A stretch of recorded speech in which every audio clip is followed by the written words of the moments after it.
Assalamualaikum warahmatullahi wabarakatuh. Halo teman-teman semuanya. Kali ini kita akan membahas tentang materi proses komunikasi dalam organisasi. Materi kali ini akan dibawakan oleh kelompok 10. Ada 4 anggota di kelompok 10. Yang pertama ada Faras Haidar Villa, yang kedua ada Muhammad Rizal Yusuf Izzuddin, yang ketiga ada Anissa Yusafira, dan keempat saya sendiri Faikotul Wulan Agustin. Pembahasan yang pertama yaitu proses komunikasi. Jadi, secara umum, komunikasi merupakan sebuah proses di mana seseorang atau beberapa orang, kelompok, organisasi, serta masyarakat menciptakan dan memakai informasi agar terhubung dengan sebuah lingkungan atau orang lain. Komunikasi dalam organisasi biasanya membahas tentang fungsi dan struktur organisasi, hubungan antara manusia, komunikasi dan proses dalam organisasi, serta budaya organisasi tersebut. Komunikasi di internal organisasi sangat kuat. Pertukaran gagasan di antara para karyawan dan administrator dalam suatu perusahaan dalam struktur lengkap dan disertai pertukaran gagasan secara horizontal dan vertikal di dalam perusahaan sehingga pekerjaan dapat berjalan. Ada 4 dimensi komunikasi organisasi loh. Yang pertama, ada downward communication, yaitu komunikasi dari atasan atau pimpinan ke bawahannya atau para karyawan. Yang kedua, ada upward communication, yaitu komunikasi dari bawahan ke atasan. Yang ketiga, ada horizontal communication, yaitu komunikasi di antara para karyawan dengan kedudukan yang sama. Keempat, ada internal communication, yaitu komunikasi untuk berbagi informasi melewati batas-batas fungsional. Slide selanjutnya yaitu hambatan komunikasi.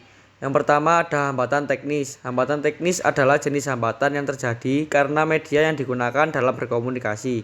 Gangguan yang terjadi pada media komunikasi semisal radio, jaringan telepon, dan alat komunikasi lain pastinya akan mengganggu proses komunikasi dan mengurangi tingkat efektivitas komunikasi tersebut.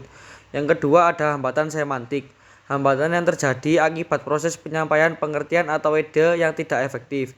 Komunikasi harus disampaikan dengan kata-kata yang baik dan sesuai agar tidak ada salah penafsiran. Yang ketiga ada hambatan manusia. Hambatan manusiawi ini timbul dari faktor-faktor manusia atau pelaku komunikasi organisasi itu sendiri. Hambatan ini timbul karena berbagai faktor manusiawi seperti emosi dan prasangka pribadi, persepsi kecakapan atau ketidakcakapan, kemampuan atau ketidakmampuan, alat-alat panca indera seseorang, dan sebagainya. Yang keempat ada hambatan sosio-antropsikologis.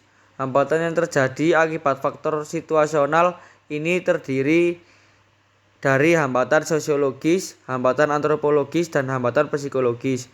Misalnya, terjadi komunikasi organisasi antara manajer dengan bawahan yang sedang terkena musibah. Dalam proses komunikasi ini, sang komunikator harus mengerti benar situasi psikologis dari bawahannya, sehingga proses komunikasi organisasi bisa berjalan efektif. Yang terakhir, yang kelima, hambatan ekologis. Faktor lingkungan juga sangat mempengaruhi kelancaran dari proses komunikasi organisasi. Terdapat banyak contoh proses komunikasi yang bisa terhambat akibat gangguan dari lingkungan tempat komunikasi berlangsung. Contoh dari hambatan ekologis ini antara lain lingkungan yang ramai atau bising, banyaknya orang yang berlalu lalang, suara petir atau hujan, suara kendaraan yang lewat, dan banyak lainnya. Baik, slide yang selanjutnya, cara menerapkan teknik komunikasi efektif di perusahaan. 1. Selalu menghargai pendapat. 2. Berbicara secara langsung. 3. Selalu update dengan informasi-informasi baru. 4. Selalu bersikap bersahabat dengan semua orang. 5. Tidak hanya berbicara saja tetapi mau mendengarkan juga. 6. Menyampaikan pesan dengan jelas dan perhatikan bahasa tubuh. 7. Berpikiran terbuka. 8. Bisa mendapatkan ilmu mengenai komunikasi efektif adalah dengan mengikuti training atau pelatihan. Slide selanjutnya tentang studi kasus. Dalam contoh kasus komunikasi dalam perusahaan, PT Sejahtera Abadi bergerak dalam bidang tekstil, sedang menghadapi kasus dengan karyawannya. Kasus ini terjadi karena diakibatkan oleh miscommunication antara atasan dan karyawannya. Terdapatnya pergantian kebijakan dalam perusahaan tentang perhitungan gaji karyawan, tetapi pihak perusahaan ternyata belum memberitahukan kepada para karyawan, sehingga merasa diperlakukan semena-mena para karyawan mengambil aksi dengan melakukan demo ke perusahaan. Tetapi aksi ini mengakibatkan terjadinya pemutusan hubungan kerja besar-besaran yang dilakukan perusahaan. Pemecahan masalahnya yang terjadi antara karyawan dan atasan dikarenakan permasalahan komunikasi harus diperkirakan dengan baik dan dengan sistem yang terstruktur. Sebab permasalahan komunikasi antara atasan dan bawahan terjadi karena hal yang tidak diinginkan. Dalam menghadapi masalah seperti ini, yang bisa dilakukan yang pertama dengan membentuk sistem data yang terstruktur, supaya tidak terjadi kesalahan dalam komunikasi, misalnya dengan membuat papan pengumuman dan pemberitahuan dengan loudspeaker. Yang kedua, memberi pelatihan dalam perihal komunikasi kepada atasan dan karyawan. Pelatihan bakal memberi pengetahuan dan ilmu baru untuk setiap orang dalam organisasi dan meminimalkan permasalahan dalam komunikasi. Umumnya permasalahan muncul dikarenakan area yang kurang kondusif di perusahaan.